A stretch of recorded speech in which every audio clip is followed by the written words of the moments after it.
उसके भाग्य का उसके पिता को पहले से परमात्मा के द्वारा दिया हुआ होता है।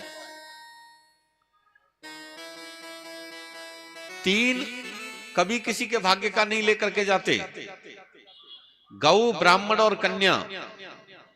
गाय को आप कुछ देते हो तो परमात्मा ने गाय के जो दिया है, गाय के लिए जो आपने दिया है वो आपको पहले से दिया हुआ होगा। आप अपने में से गाय को नहीं दे रहे हो।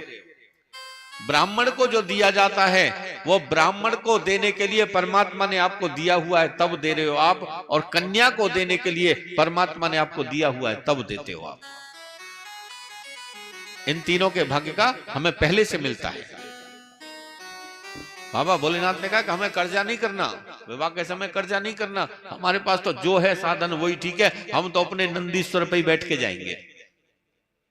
अब देखो, नंदीश्वर पे बैठे बाबा भोलेनाथ, एक तो ये बता दिया उन्होंने कारण कि अपनी सवारी पे बैठ के जाएंगे। दूसरा कारण क्या है?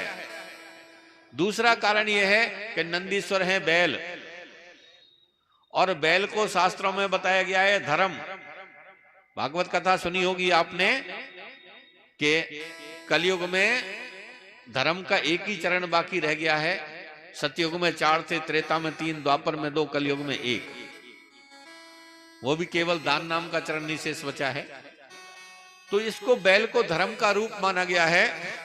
बाबा भोलेनाथ ने कहा है कि हम संसार में चाहे विवाह करने जाएं या हम और किसी स्थिति में हो, लेकिन कभी जीवन में हमें हमारे धर्म को नहीं छोड़ना चाहिए, धर्म के ऊपर आरूढ़ रहना चाहिए। इसलिए हम तो अपने बैल के ऊपर ही बैठ के जाएंगे, यानी कि धर्म से अलग कभी नहीं होना चाहिए।